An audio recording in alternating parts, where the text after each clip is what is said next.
Avvalambor assalomu alaykum. Bizni uzoq yaqindan kuzatib turgan akalar, ukalar, opalar, singillar.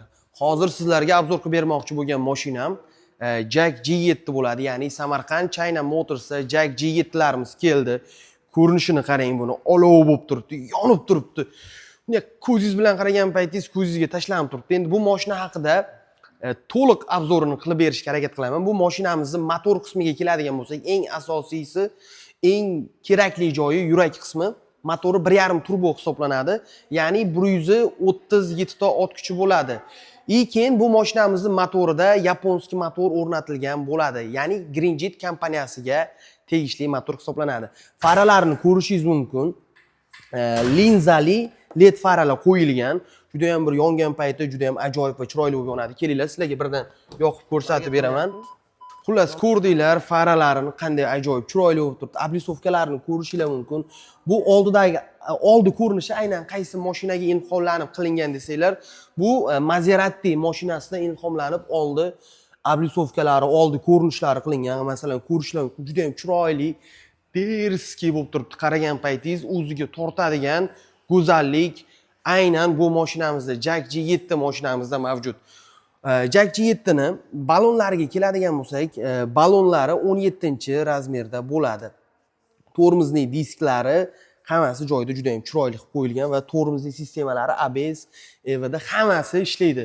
Qanaqa zamonaviy mashinalarda qanaqa qulaylik bo'lsa, bu mashinamizda o'sha qulayliklar mavjud. Balonlarni aytib o'tdim. Endi bu mashinamizni uzunligini qaysi mashinadaga taqqoslasak bo'ladi? Qaysi mashinaning narxiga to'g'ri keladi taqqoslash? Masalan, Monzani oladigan bo'lsak, Monzadan bu mashinamizning bo'yi uzun. Keyin Monzadan arzon. Bu mashinamizning narxini video davomida aytib o'taman. Iltimos, videoni oxirigacha ko'ringlar. Keyin yana bitta eng asosiy joyi bu mashinamizning liftbek kuzovda bo'ladi. Ya'ni mashinamiz liftbek. Masalan, qanaqa u liftbek? Ko'pchilik tushunmasligi mumkin, bilmasligi mumkin. O'sha bilmaganlar uchun bu mashinamizning liftbek deb aytilishining sababi kapot qismi ochilgan payti oynaga qo'shilib ochiladi. Shuni hisobiga liftbek hisoblanadi va kapotini ko'rishinglar mumkin. Zapaskalari ham o'zini joyida chiroyli bo'lib turibdi, akkuratni. Bemalol bu yerga propanmi? Bu mashinamizga aytgancha metan ham, propan ham tushadi. Xohlasangiz metan, xohlasangiz propan o'rnatib olsangiz bo'ladi. Bu mashinamizga 3 yil garantiya beramiz. Ya'ni 100 ming kilometrga xudo xohlasa. Mashinamizni to'liq obzorini ko'rib turibsizlar. Endi mashinamizni ichki, ya'ni salon qismiga o'tsak ham bo'ladi. Endi azizlar, Jack G7 ni ichki salon qismini sizlarga bir boshdan aytib beradigan bo'lsam, ichki salon qismida bizni nimalar kutib oladi? Bizni asosiy kutib oladigan narsamiz rul. Rulda zamonaviy mashinalarda qanaqa qulaylik bo'lsa hammasi bor, ya'ni multi rol hisoblanadi. Bu mashinamizni multirulligini ko'rib turibsizlar akalar. Bemalol cruise control, hamma qulaylik bu mashinamizda mavjud. Va 6.7 dyumlik katta, juda ham shiroki bo'lgan monitorlarimiz mavjud bu mashinamizda. Kelinglar akalar, sizlar bilan birga mashinamizni bitta zavat qilib ko'ramiz. Mana mashinamiz zavat bo'lganda yurishi, tablolarni ham bitta ko'rsatib o'ting, juda ham chiroyli va o'ziga tortadigan qilib ishlab qo'yilgan. Endi bu mashinamizda yana bizni kutib oladigan narsalarimiz skor richaklariga qaraydigan bo'lsak, qanaqadir sizga nimani eslatib yuborishini aytib o'taman. Bu samolyotlarning richagi bo'ladi. Masalan, ko'tarilishga tezlikni oshirgan paytingiz xuddi shunaqa richak bo'ladi va o'xshab ketadi. Bu mashinamizning rushnoy tizimlari va hamma joyini ko'rishingiz mumkin. Masalan, barlari hammasi juda ham chiroyli va qulay ishlangan. Torpedalariga keladigan bo'lsak, yumshoq plastik, xuddi kojani effektini beradigan yumshoq plastikdan ishlatilgan bu mashinamizga. Bu mashinamizni ko'rishinglar mumkin. Juda katta panoramasi bo'lmasa ham, o'ziga yarasha juda ham chiroyli lyuklari bor. Lyuklari hammasi elektronli, rushnoy emas, bemalol elektronli ochib va yana elektronli joyiga qaytarib yopib qo'ysangiz bo'ladi. Mashinamizda kichkina detalli joylariga ahamiyat beradigan bo'lsak, ya'ni ochki solib qo'yadigan joylari, hamma joyi tayyor mavjud. Bu mashinani olasiz, ortiqcha masalan mashinalar olib turib ko'pchilik odam tuning qilib o'zgartirib nima qiladi-yu. Mashinamizga masalan Malibu bar qo'yish shart emas, o'zini barlari juda ham ajoyib va chiroyli qilib qo'yilgan. Bu mashinamizni sideniya, o'tirgan sideniyalarimizga keladigan bo'lsak, bu mashinamiz sideniya sportivniy sideniya hisoblanadi. Ya'ni o'tirgan paytingiz sizni quchoqlab oladi.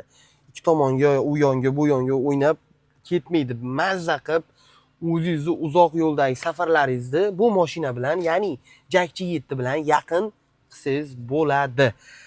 Xullas, mashinamizda endi orqa salon qismiga o'tamiz va orqa salon qismida bizni nimalar kutib olishi va qanaqa qulayliklar bor, kengmi, tormi, hammasini sizlar bilan ko'rib birgalikda gaplashib o'tamiz.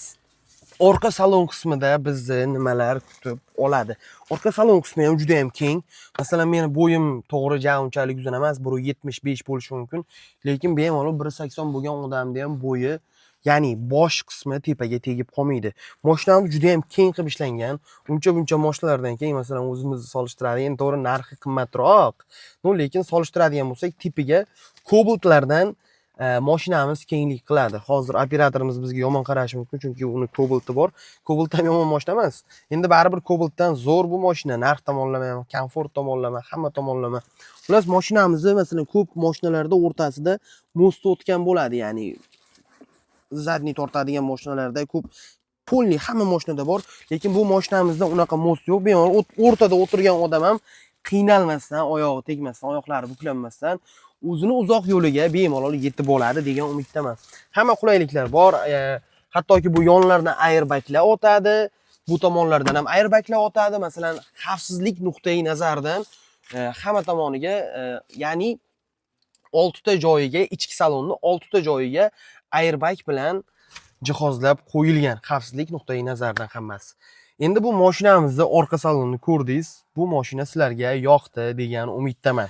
Xullas, endi eng asosiy, eng kulminatsion nuqtasiga yetib keldik. Bu mashinamizni to'liq tan narxi 235 million hisoblanadi.